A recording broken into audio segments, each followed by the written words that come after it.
ಪಟ್ಟಣದ ಪುರಸಭೆಯ ಅಧ್ಯಕ್ಷ ಮೆಹಬೂಬ್ ಗಳಸಂಗಿ ಅವರು ದಲಿತ ಸಂಘರ್ಷ ಸಮಿತಿಯ ಜಿಲ್ಲಾ ಸಂಚಾಲಕ ಹರೀಶ್ ನಾಟಿಕರ್ ವಿರುದ್ಧ ಗ್ರಾಮದೇವತೆ ಜಾತ್ರಾ ಸಮಿತಿಯಿಂದ 5 ಲಕ್ಷ ರೂಪಾಯಿ ಹಣ ಬೇಡಿಕೆ ಇಟ್ಟಿದ್ದಾರೆ ಎಂಬ ಸುಳ್ಳು ಆರೋಪ ಮಾಡಿದ್ದಾರೆ ಎಂದು ಇದರ ವಿರುದ್ಧವಾಗಿ ವಿವಿಧ ದಲಿತ ಪರ ಸಂಘಟನೆಗಳ ಒಕ್ಕೂಟ ಸೋಮವಾರ ತಾಲೂಕ್ ಪಂಚಾಯಿತಿ ಕಚೇರಿ ಆವರಣದಿಂದ ಪುರಸಭೆಯ ಕಚೇರಿವರೆಗೆ ಅರೆಬೆತ್ತಲೆಯಾಗಿ ತಮಟೆ ಚಳವಳಿ ನಡೆಸಿ ಪ್ರತಿಭಟನೆಯನ್ನ ಮಾಡಿದರು.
ಈ ಸಂದರ್ಭದಲ್ಲಿ ಮಾತನಾಡಿದ ಹರೀಶ್ ನಾಟಿಕರ್, ನನ್ನ 35 ವರ್ಷದ ಹೋರಾಟದ ಬದುಕಿನಲ್ಲಿ ನಾನು ಯಾವತ್ತೂ ಹಣಕ್ಕೆ ಬೇಡಿಕೆಯನ್ನ ಇಟ್ಟಿಲ್ಲ.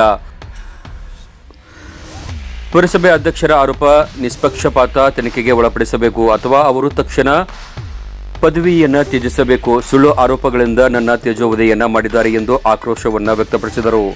ಜೊತೆಗೆ ಇಂದಿರಾನಗರದಲ್ಲಿನ ದಲಿತರ ಶೆಡ್ ತೆರವು ಮಾಡುವ ಮೂಲಕ ದೌರ್ಜನ್ಯ ಎಸಗಿರುವುದನ್ನು ಅವರು ಈ ವೇಳೆ ಖಂಡಿಸಿದರು. ನ್ಯಾಯಾಂಗ ನಿಂದನೆ ಸೇರಿದಂತೆ ಅನೇಕ ಕೇಸುಗಳಲ್ಲಿ ಪುರಸಭೆ ಅಧ್ಯಕ್ಷರ ಹೆಸರಿದೆ. ಮೆಹಬೂಬ್ ಗಳಸಂಗಿ ಅವರ ಮೇಲೆ ಈಗಾಗಲೇ ಹಲವು ಪ್ರಕರಣಗಳು ದಾಖಲಾಗಿವೆ. ನ್ಯಾಯಾಂಗ ನಿಂದನೆ ಕೇಸ್ ಕೂಡ ಇದೆ. ಪೌರ ಕಾರ್ಮಿಕರಿಗೆ ಜಾತಿಯ ಆಧಾರದ ಮೇಲೆ ಕಿರುಕುಳ ನೀಡುತ್ತಿರುವ ಬಗ್ಗೆ ಪರಿಶೀಲನೆ ಅಗತ್ಯವಿದೆ ಎಂದು ನಾಟಿಕಾರ್ ಹೇಳಿದರು. ಇದು ಕೇವಲ ಮೊದಲ ಹಂತದ ಹೋರಾಟ, ಮುಂದಿನ ಹಂತವು ಉಗ್ರವಾಗಲಿದೆ ಎಂದು ಎಚ್ಚರಿಕೆ ನೀಡಿದರು. ಹೇಳಿಕೆ ಕೊಟ್ಟಿದ್ದನ್ನು ನಾನು ಇವತ್ತು ಕೂಡ ಸಮರ್ಥನೆ ಮಾಡಲಿಕ್ಕೆ ಸಿದ್ಧದೀನಿ. ನೀನು ಯಾವತ್ತೂ ನಾನು ನಿನಗೆ 5 ಲಕ್ಷ ರೂಪಾಯಿ ಕೇಳಿದ್ದೀನಲ್ಲ, ನೀನು ಸಾಬೀತುಪಡಿಸು. ನಾನು ಗಲ್ಲಿಗೆ ಏರ್ಲಕ್ಕೂ ನಾನು ಕೂಡ ಇವತ್ತು ಪತ್ರಿಕಾ ಮಾಧ್ಯಮ ಸ್ನೇಹಿತರ ಮುಂದೆ ಹೇಳಿಕೆ ನಾನು ಇಷ್ಟಪಡ್ತೀನಿ. ನಾನು ಗಲ್ಲಿಗೆ ಏರಿಸಲಿ, ನನ್ನ ಸ್ನೇಹಿತರನ್ನು ಗಲ್ಲಿಗೆ ಏರಿಸಲಿ. 35 ವರ್ಷದ ಇತಿಹಾಸ ಇದೆ ಮೆಹಬೂಬ್ ಗಳಸಂಗಿ ಹೋರಾಟದಲ್ಲಿ. 35 ವರ್ಷಗಳ ಇತಿಹಾಸ ಇದೆ. ನಿನಗೊಂದು ಚಾಲೆಂಜ್ ಮಾಡಿದ್ದೀನಿ. ನೀನು ಅತ್ಯಂತ ಪವಿತ್ರವಾದಂತ ಮುಸ್ಲಿಂ, ನೀನು ಮುಸ್ಲಿಂ ಆಗಿದ್ರೆ ನೀನು ಕುರಾನ್ ಮುಟ್ಟಿ ಹೇಳ್ಬಿಡು ಅಂತ ಕೂಡ ನಾನು ಈಗಾಗಲೇ ವಾಗ್ವಾದ ಮಾಡಿದ್ದೀನಿ. ನೀನು ಯಾವುದಕ್ಕೂ ಇದಕ್ಕೆ ಪ್ರತ್ಯುತ್ತರ ಕೊಟ್ಟಿಲ್ಲ. ಆದ್ರೆ ನಾನು ಕೇಳಕ್ ಬಂದಿದ್ದೀನಿ, ಕಿರಾಣಿಗೆ ಗೊತ್ತು ಚೀಟಿ ಕೊಡ್ತಾರಲ್ಲ, ಯಾರು ಹೇಳ್ತಾರೆ ಕೇಳ್ತೀನಿ. ನೀನೊಬ್ಬ ಜವಾಬ್ದಾರಿ ಸ್ಥಾನದಾಗಿದೆಯೋ ಮಿಸ್ಟರ್ ಅಧ್ಯಕ್ಷ, ನಿನ್ ಮೇಲೆ ಅನೇಕ ಪ್ರಕರಣ ನೀನು ದಾಖಲಾತಿ ಇಲ್ಲ ಅಂತ ತೋರಿಸಿದ್ಯಲ್ಲ.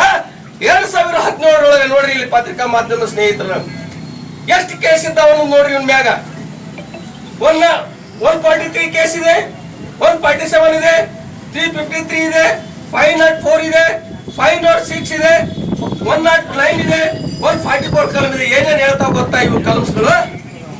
ನಿಮಗೆ ದಾಖಲೆ ಸಮೇತ ಆರ್ಡರ್ ಆಗಿದೆ ಕೋರ್ಟ್ಗಳಿಗೆ. ನೀನೇನ್ ಮಾಡಿದ್ದೀಯ ಅನ್ನೋದಕ್ಕೆ ಇಲ್ಲಿ ಆರ್ಡರ್ ಇದೆ ನಿಂದು.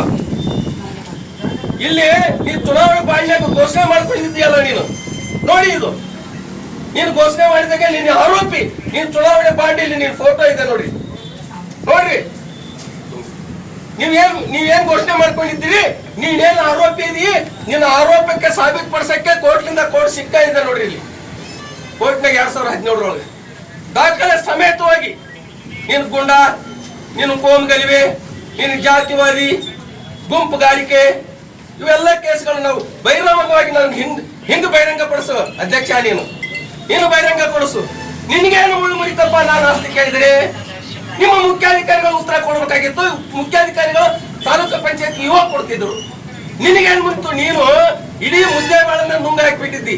ಏನ್ ಮಾಡಿದ್ರಿ? ನಿಮ್ಮೆದುರಿಗಲೇ ಇಂದಿರಾನಗರದಲ್ಲಿ ಸೆಡ್ ಹಾಕೊಂಡಿರ್ತಕ್ಕಂಥ ಬಡ ಜನರ ದಿವಾಳಿ ಹಚ್ಚಿದ್ದಿ. ಅದನ್ನು ಕೂಡ ಕಂಟೆಂಪ್ಟ್ ಆಫ್ ಕೋರ್ಟ್ ಆಯ್ತು. ನೀನೇ ಹೋಗಿ ನಿಂತು ಮಾಡಿಸಿದ್ಯಲ್ಲಪ್ಪ ಅಧ್ಯಕ್ಷ, ನೀನೇ ಹೋಗಿ ನಿಂತು ಮಾಡಿಸಿದ್ಯಲ್ರಿ. ಇದನ್ನು ಪತ್ರಿಕಾ ಮಾಧ್ಯಮದವ್ರು ಪ್ರಶ್ನೆ ಮಾಡಿ ನೀವು.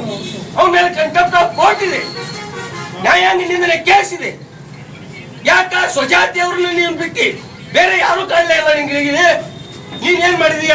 ನಿಮ್ಮ ಸಹೋದರನಿಗೆ ಇದು ಕಸ ವಿಲೇವಾರಿದ ಟೆಂಡರ್ ಕೊಟ್ಟಿದ್ಯಾ, ಅದನ್ನು ಕೂಡ ಈಗ ಲೋಕಾಯುಕ್ತದಲ್ಲಿ ಕೇಸಿದೆ. ಅದು ದಾಖಲಾತಿ ಕೊಡ್ತೀವಿ ನಿನಗೆ. ನಮ್ದು ಒಂದೇ ಒಂದು ದಾಖಲಾತಿ ಕೊಡು. ನೀನು ಒಂದೇ ಒಂದು ಕೇಳ್ಯಾರ, ಹಣ ಕೇಳ್ಯಾರ ಅನ್ನೋದಕ್ಕೆ ಒಂದೇ ಒಂದು ದಾಖಲಾತಿ ಕೊಡು.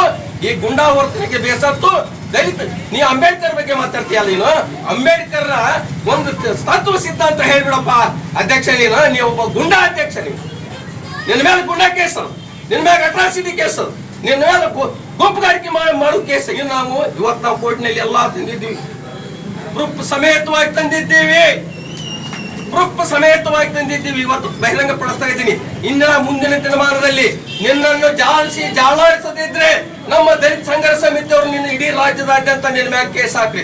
ದಯವಿಟ್ಟು ನಾನೊಂದು ಎಲ್ಲಾ ನಮ್ಮ ದಲಿತ ಸಂಘರ್ಷ ಸಮಿತಿಯ ರಾಜ್ಯದ ಎಲ್ಲಾ ನಾಯಕರುಗಳಿಗೂ, ರಾಜ್ಯ ಜಿಲ್ಲೆಯ ಎಲ್ಲಾ ನಾಯಕರುಗಳು, ತಾಲೂಕಿನ ಎಲ್ಲಾ ನಾಯಕರುಗಳು ಎಲ್ಲಿ ಕಂಡಲ್ಲಿ ನನ್ನದಾದಂತ ನಮ್ಮ ಸಂಘಟನೆ ಆದಂತ ಈ ಬಾಬಾ ಸಾಹೇಬರಿಗೆ ಮಾಡಿರ್ತಕ್ಕಂಥ ಅನ್ಯಾಯವನ್ನು ಎಲ್ಲಾ ತಾಲೂಕಿನಲ್ಲಿ ಇವನ್ ಮ್ಯಾಗ ಪ್ರಕರಣ ದಾಖಲೆ ಇಲ್ಲ ಅಂತ ನಮ್ಮ ದಲಿತ ಸಂಘಟನೆ ಮುಖಂಡರಿಗೆ ನಾನು ನೇಂತಿಯಿಂದ ಕೇಳ್ಕೊಳ್ತಾ, ಕಮರ್ಷಿಯಲ್ ಅಂಗಡಿಗಳಿಗೆ ನೀರು ಕೊಡ್ತಾ ಇದ್ದೀನಿ. ಎಷ್ಟು ರೊಕ್ಕ ತಗೊಂಡಿ ನೀನು? ಎಷ್ಟು ರೊಕ್ಕ ಕೊಟ್ಟು ತಗೊಂಡಿ ನೀನು? ಕಮರ್ಷಿಯಲ್ ಅಂಗಡಿಗಳಿಗೆ ನೀರಿನ ವ್ಯವಸ್ಥೆ ಕೊಡಬಾರ್ದಂತ ರೂಲ್ಸ್ ಇದೆ. ನಮಗೇನು ನಾವು ನಿನ್ನಂಗ ಹೆಬ್ಬಟ್ಟ ಅಧ್ಯಕ್ಷ ಅಲ್ಲ, ನಾವು ಹೆಬ್ಬಟ್ಟ ಅಧ್ಯಕ್ಷ ಅಲ್ಲ. ನೀನು ಹೆಬ್ಬಟ್ಟ. ನಾವು ಪದವೀಧರ, ಇಲ್ಲೆಲ್ಲ ನಿಂತು ವಕೀಲರು ಪದವೀಧರ ಇದೀವಿ ನಾವೆಲ್ಲರೂ ಇಲ್ಲಿ. ನಾವು ವಿದ್ಯಾವಂತರು, ನೀನೊಬ್ಬ ಅವಿದ್ಯಾವಂತ, ನೀವೊಬ್ಬ ಮೂರ್ಖ, ನೀವೊಬ್ಬ ಗುಂಡ. ನಿನ್ನ ಮ್ಯಾಗ ಪೊಲೀಸ್ ಅಧಿಕಾರಿಗಳಿಗೆ ಒಂದು ಮನವಿ ಮಾಡ್ತೀನಿ, ಮಾನ್ಯ SP ಸಾಹೇಬರಿಗೂ ಕೂಡ ನಾನು ಮನವಿ ಮಾಡ್ತೀನಿ. ಇವನನ್ನು ಈ ಅಧಿಕಾರದಿಂದ ಕೆಳಗಿರುವವರಿಗೆ ನಿರಂತರವಾಗಿ ಹೋರಾಟ ಮಾಡೇ ಮಾಡ್ತೀವಿ. ಆದಂತ ಅನ್ಯಾಯ, ಇಂದಿರಾನಗರದಲ್ಲಿ ಆದಂತ ಅನ್ಯಾಯ ಸೆಟ್ ಹೊಡಿಲಿಕ್ಕೆ ನೀವು ಜಿಲ್ಲಾಧಿಕಾರಿಗಳು ಇದರಲ್ಲಿ ಮಧ್ಯಪ್ರವೇಶಿಸಿ ಅವರಿಗೆ ಅನುಕೂಲ ಮಾಡಿಕೊಡ್ಬೇಕು. ಬಡಜನರು ಮಳೆಯಲ್ಲಿ ಚಳಿಯಲ್ಲಿ ಮಕ್ಕಳನ್ನು ಕರ್ಕೊಂಡು ಬೀದಿ ಪಾಲಾಗಿದ್ದಾರೆ. ದಯವಿಟ್ಟು ಆ ಕೆಲಸವನ್ನು ಜಿಲ್ಲಾಧಿಕಾರಿಗಳು ಮಾಡಬೇಕು. ಏನು ದಿನನಿತ್ಯ ಕಿರುಕುಳ, ದಿನನಿತ್ಯ ಜಾತಿ ನಿಂದನೆ, ಮಾತೆತ್ತಿದ್ರೆ ಹೊಲಿಯ ಮಾದಿಗ, ಮಾತೆತ್ತಿದ್ರೆ ಹೊಲಿಯ ಮಾದಿಗ ಅಂತ ಶಬ್ದಗಳನ್ನು ಬಳಸ್ತಾ ಇದ್ದಾನೆ ಈ ಅಧ್ಯಕ್ಷ. ಸುಮಾರು 3 ತಿಂಗಳಿಂದ ಹೇಳ್ಕೊತಾನೆ ಬಂದಿದ್ದಾನೆ ಅಂತ ಹೇಳಿಕೆಯನ್ನು ನಾನು ಕೂಡ ನಮ್ಮ ಜನರಿಗೆ ಆಯ್ತು ಇನ್ನೊಂದ್ 2-3 ತಿಂಗಳಾದ ಏನೇ ಕನ್ನಡಕ್ಕ ಅಂತ ನಾವು ಸಮರ್ಥನೆ ಮಾಡ್ಕೊಂಡಿವಿ. ಸಮರ್ಥನೆ ಮಾಡಿದಕ್ಕೆ ನಮ್ಗೆಲ್ಲರಿಗೂ ಚೀಮಾರಿ ಹಾಕಿದಂತ ಪರಿಸ್ಥಿತಿ ಬಂದು ಒದಗ್ಯದ. ನಿನ್ನನ್ನು ಎಲ್ಲಿವರೆಗೆ ಕೆಳಗಿಳಿದಿಲ್ಲ ಅಲ್ಲಿವರೆಗೆ ನಿರಂತರವಾಗಿ ಹೋರಾಟ ನಡೆದೇ ನಡೀತದೆ ಅನ್ನುವಂತ ಮಾತನ್ನು ಕೂಡ ಹೇಳಿ ಮುಂದಿನ ದಿನಮಾನದಲ್ಲಿ ಈಗ 1ನೇ ಹಂತದ ಹೋರಾಟ ಆಗಿದೆ.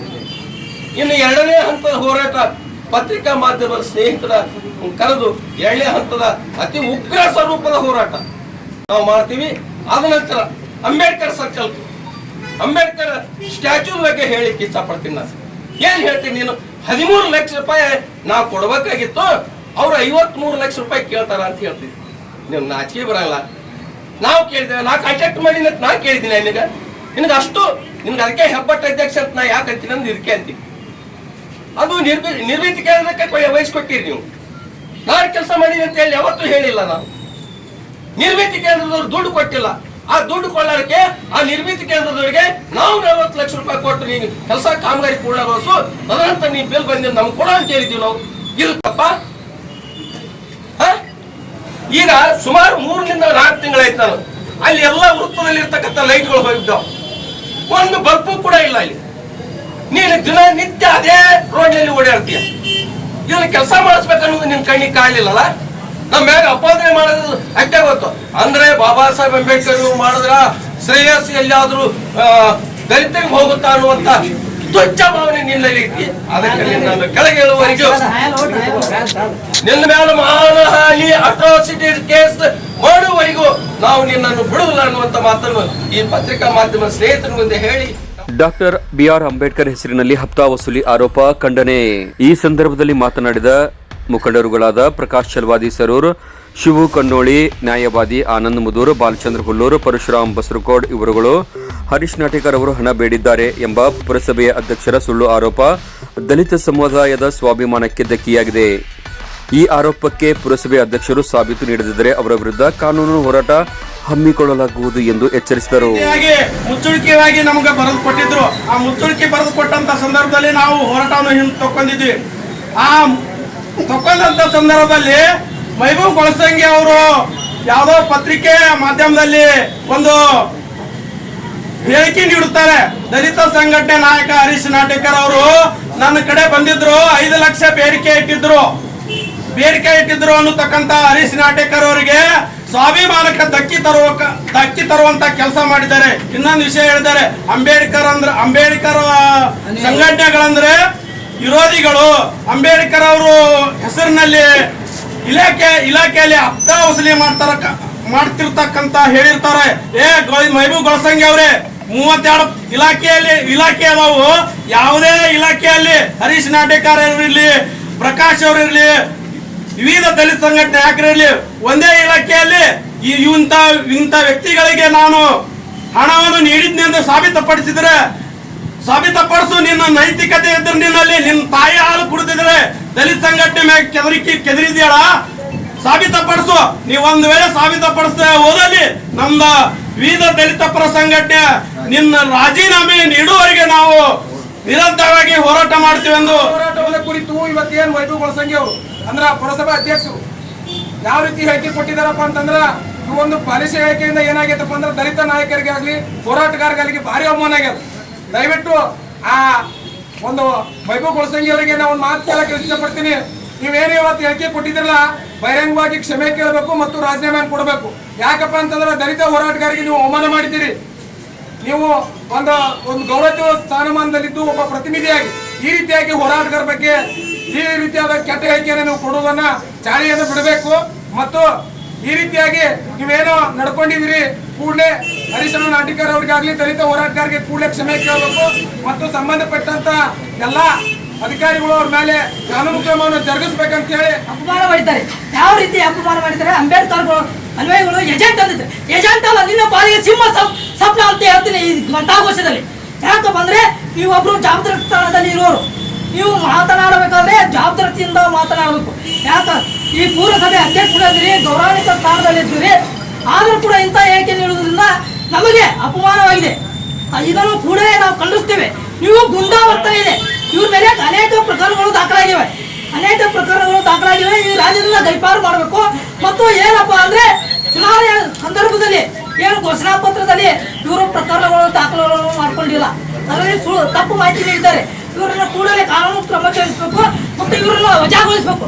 ಒಂದ್ ವೇಳೆ ವಜಾಗೊಳಿಸಲಿಲ್ಲ ಅಂದ್ರೆ ನಮ್ಮ ಹೋರಾಟ ನಿರಂತರವಾಗಿರುತ್ತೆ ಅಂತ ಹಗುರವಾಗಿ ಮಾತಾಡುವುದನ್ನು ನಾನು ಅಗ್ನಿ ತೀವ್ರವಾಗಿ ಖಂಡಿಸ್ತೇನೆ. ಯಾಕಪ್ಪ ಅಂದ್ರ DSS ನಾಯಕರ ಬಗ್ಗೆ ಅಷ್ಟು ಹಗುರವಾಗಿ ಮಾತಾಡ್ಬೇಕಾದ್ರೆ ವಿಚಾರ ಮಾಡಿ ಮಾತಾಡ್ಬೇಕು. ಒಬ್ರು ಏನದಾರಪ್ಪ ಅಂದ್ರ ಒಬ್ಬ ಪೂರಸಭೆ ಅಧ್ಯಕ್ಷರಾಗಿ ಒಬ್ಬ ಒಳ್ಳೆಯ ಸ್ಥಾನದಲ್ಲಿ ಕುಂತ್ಕೊಂಡು ಯಾರ ಬಗ್ಗೆ ಏನ್ ಮಾತಾಡ್ಬೇಕು ಅನ್ನುವಂತ ಪರಿಜ್ಞಾನ. ಮನವಿ ಪತ್ರವನ್ನ ಪುರಸಭೆಯ ಮುಖ್ಯಾಧಿಕಾರಿ ಮಲ್ಲನಗೌಡ ಬಿರಾದರ್ ಅವರಿಗೆ ಈ ವೇಳೆ ಸಲ್ಲಿಸಲಾಯಿತು. ಪ್ರತಿಭಟನೆಯಲ್ಲಿ ಮಹಂತೇಶ್ ಬಾಗ್ಲಕೋಟ್, ಬಸವರಾಜ್ ಸರೂರ್, ಪ್ರಶಾಂತ್ ಕಾಳೆ, ಮುತ್ತು ಚಲವಾದಿ, ಶಂಕರ ಜಮನಿ, ಬಸವರಾಜ್ ಚಲವಾದಿ, ಆನಂದ್ ಹುಸ್ಮನಿ, ಬಲಭೀಮ್ ನಾಯಕ್ ಮಕ್ಕಳ, ಪರಶುರಾಮ್ ನಾಲ್ತೋಡ್, ಸಂಜು ಬಾಗೇವಾಡಿ, ಪುನೀತ್ ಹಿಪ್ಪರ್ಗಿ, ಶರತ್ ಚೊಂಡಿ, ಸಿದ್ದು ತಳ್ಳಳಿ, ಅಮರೇಶ್ ಉಪುಲ್ದನಿ ಸೇರಿದಂತೆ ಅನೇಕ ದಲಿತ ಪರ ಮುಖಂಡರು ಭಾಗವಹಿಸಿದ್ದರು.